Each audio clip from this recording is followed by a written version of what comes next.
अस्सलाम वालेकुम, मैं हूं अली रज़ा और आप देख रहे हैं मेरा यूट्यूब चैनल केमिस्ट्री वर्ल्ड।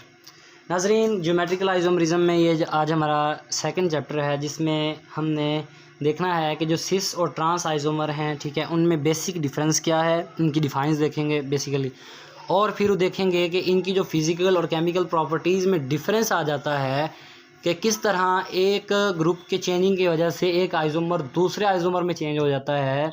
तो वो भी हम देखेंगे और देखेंगे कि मेल्टिंग पॉइंट इनके, बॉइलिंग पॉइंट इनके, सॉल्युबिलिटीज़ इनकी और डेंसिटीज़ वगैरह, और हमारे पास जो डाइपोल मोमेंट होता है, रिफ्रैक्टिव इंडेक्स होता है, हीट ऑफ कंबशन होता है, ये सब कुछ इन दोनों के किसके ज़्यादा होता है और किसका कम होता है और किसकी क्यों कमी और ज़्यादती की वजह क्या है।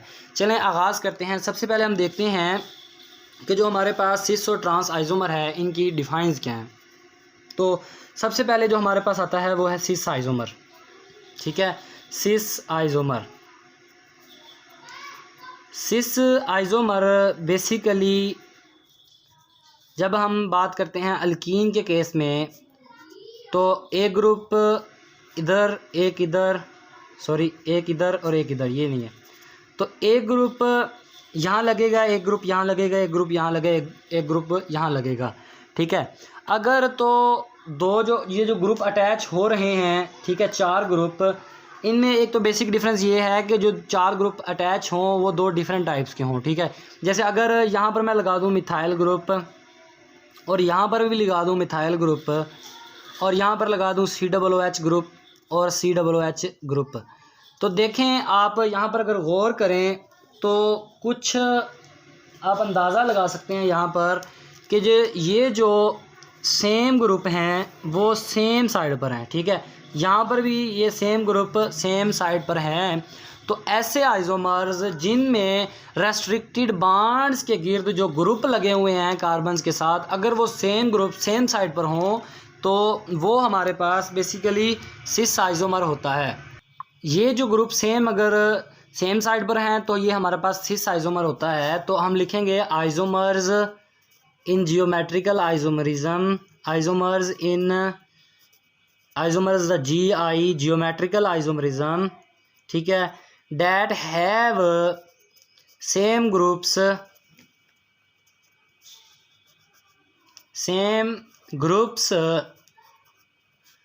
on the same side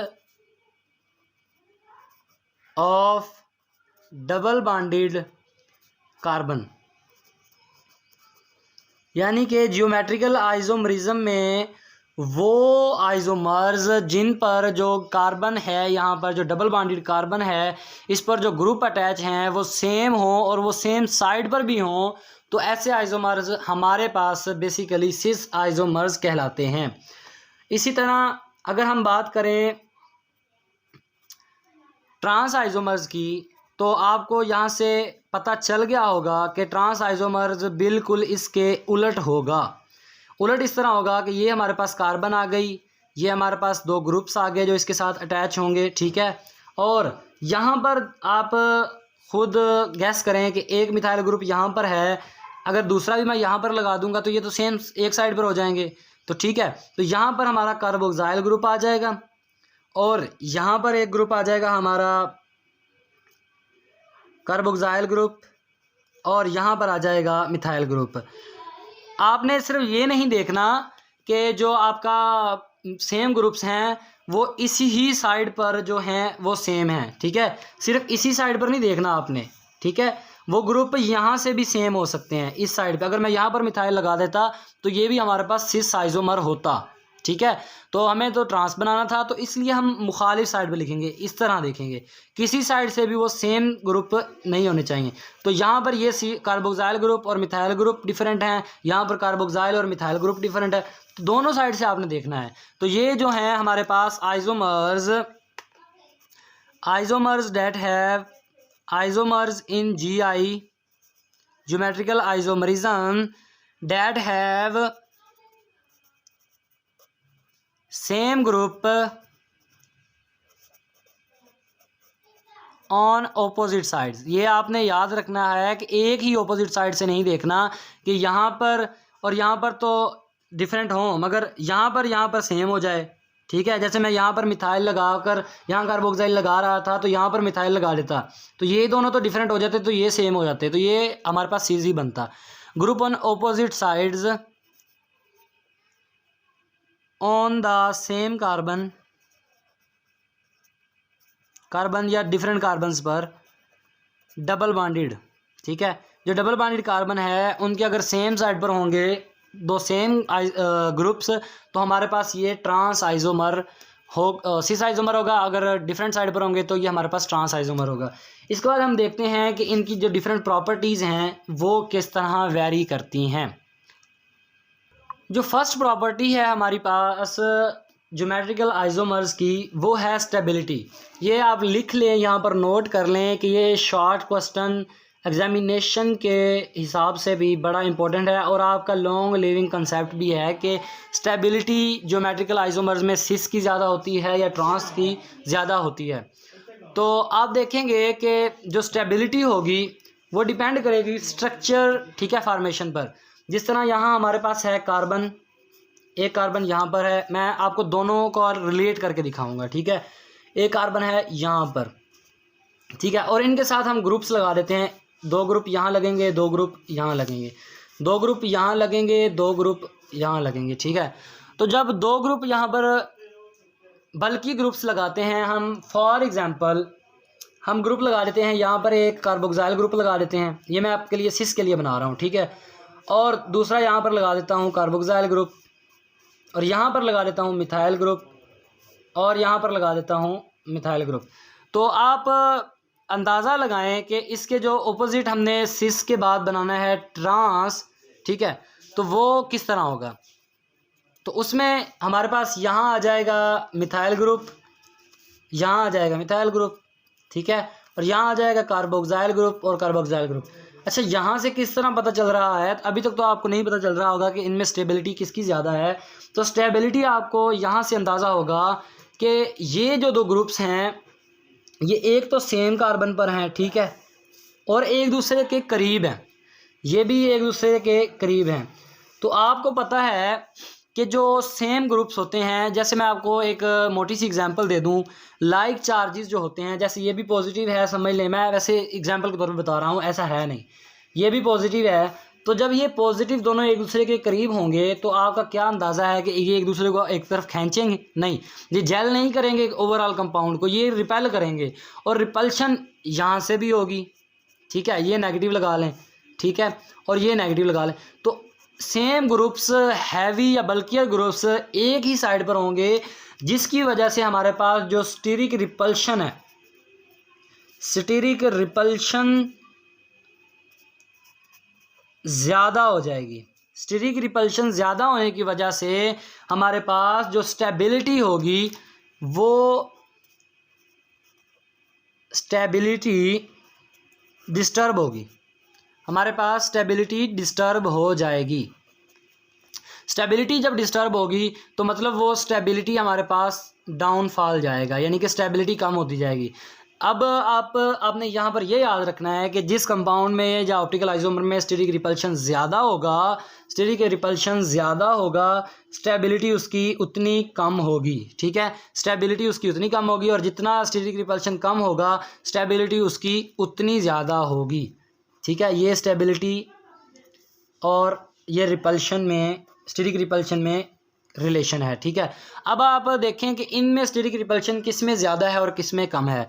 तो आपको यहाँ पर नज़र आ जाना चाहिए अभी तक कि जो हमारे पास यहाँ पर ये जो ग्रुप हैं सेम, ये कितने फासले पर हैं देखें। ठीक है, और ये जो सेम ग्रुप है ये भी कितने फासले पर है। तो इनका एक दूसरे को, ठीक है, एक दूर करना एक दूसरे से या रिपेल करना मुश्किल है। ठीक है, तो ये इंस्टेबिलिटी नहीं ला पाते। ठीक है, इनकी जो रिपल्शन है वो कम होती है, हालांकि यहाँ पर ये सेम ग्रुप सेम साइड पर हैं, देखें फासला कम है, और ये देखें कहाँ से कहाँ तक आना पड़ रहा है।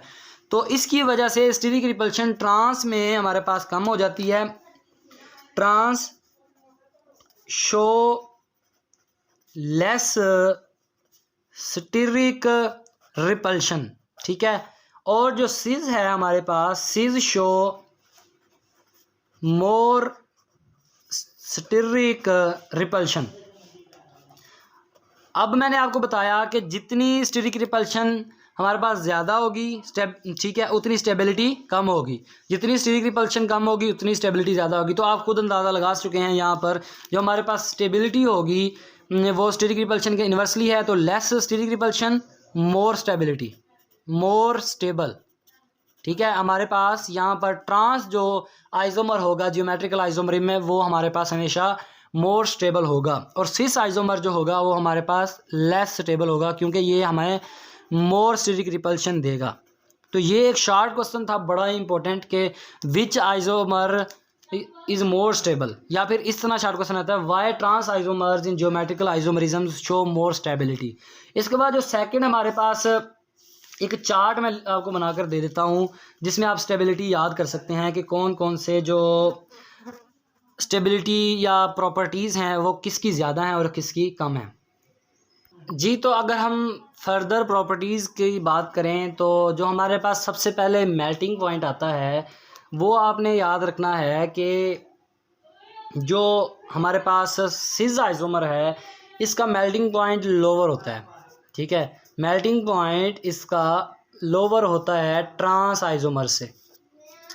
अब हमारे पास जो मेल्टिंग पॉइंट लोअर और ट्रांस का हायर होने की जो बेसिक वजह है वो आपको पता है कि इनमें स्टेबिलिटी कम होती है। सिस आइसोमर में आपको पहले बता चुका हूँ, स्टेबिलिटी कम होने की वजह से ये जल्दी इंस्टेबिलिटी की तरफ चले जाते हैं, अपनी असल चीज़ हालत खो देते हैं और जल्दी मेल्ट हो जाते हैं। इस तरह ट्रांस है तो इनका मेल्टिंग पॉइंट जो है वो बहुत ही हायर होता है। ठीक है, उसके बाद जो हमारे पास बॉइलिंग पॉइंट है वो सिस आइसोमर का हायर होता है। ठीक है, और ट्रांस आइसोमर का लोअर होता है। इसके बाद जो हमारे पास सॉल्युबिलिटी है वो भी हमारे पास सिस आइसोमर्स की हायर होती है। सॉल्युबिलिटी हायर होने का क्या फ़ायदा है कि इनमें इंस्टेबिलिटी ज़्यादा होती है, ये अपनी जो सॉल्युबिलिटी पावर है इनकी ज़्यादा हो जाती है। इस वजह से, क्यों इस वजह से ज़्यादा हो जाती है, क्योंकि वो अपनी इंस्टेबिलिटी की वजह से जल्दी टूटकर जल्दी सॉल्युबल पार्ट्स में हो जाता है, तो इनकी लोअर होती है। उसके बाद जो हमारे पास डेंसिटी है वो भी सिस आइसोमर की ज़्यादा होती है। डेंसिटी ज़्यादा क्यों होती है, क्योंकि इनके जो बल्कि ग्रुप्स हैं वो पास पास होते हैं। ठीक है, इसलिए ये डेंसिटी इनकी ज़्यादा होती है, और ट्रांस आइसोमर्स की डेंसिटी भी लोअर होती है। ठीक है, और इसके बाद हमारे पास जो डाइपोल मोमेंट है वो भी सिस आइसोमर्स का ज़्यादा होता है। ठीक है, तो आप यहाँ पर गौर करें कि हर प्रॉपर्टी में सिस आइसोमर इनसे ऊपर जा रहा है ट्रांस आइसोमर में। ठीक है, तो ये लोअर होगा। और इसके बाद आपने जो स्टेबिलिटी पढ़ी थी वो आपने पढ़ा था ये लोअर होती है और ट्रांस आइसोमर की हायर होती है। अगर आप यहाँ पर गौर करें, अगर कंसेप्ट बनाना चाहें तो आप यहाँ पर ये एक इस पर गौर कर लें। ठीक है, और एक सिर्फ इस पर गौर कर लें, तो आपको यहाँ से एक अंदाज़ा हो जाना चाहिए कि अगर आप याद करें कि सिर्फ मेल्टिंग पॉइंट और स्टेबिलिटी में सिस आइसोमर पीछे है। ठीक है, ट्रांस आइसोमर से बाकी हर प्रॉपर्टीज़ जो हैं, हर बॉइलिंग पॉइंट हो गया, सॉल्युबिलिटी होगी, डेंसिटी होगी, डाइपोल मोमेंट हो गया, रिफ्रैक्टिव इंडेक्स भी। ठीक है, और जो हमारे पास एक और प्रॉपर्टी होती है I think heat of combustion. ठीक है, वो भी सिस आइसोमर का ज़्यादा होता है ट्रांस आइसोमर से। तो दो चीज़ का डिफरेंस याद कर लें, बाकी प्रॉपर्टी जो भी आया आपने कह देना जी सिस आइसोमर की हायर है। ठीक है, बगैर सोचे समझे भी कह सकते हैं आप। तो यहाँ पर स्टेबिलिटी और मेल्टिंग पॉइंट में सिस आइसोमर पीछे है ट्रांस आइसोमर से, बाकी हर प्रॉपर्टी में सिस आइसोमर जो है ना वो ट्रांस आइसोमर से आगे है। ये था आज का हमारा लेक्चर जिसमें हमने देखा कि जो फिज़िकल प्रॉपर्टीज़ हैं उनका ज्योमेट्रिकल आइसोमर में सिस और ट्रांस आइसोमर में क्या डिफरेंस होता है और क्यों होता है। उम्मीद करता हूँ आपको आज की वीडियो पसंद आई होगी। अल्लाह हाफिज़, अल्लाह निगहबान। Thanks for watching.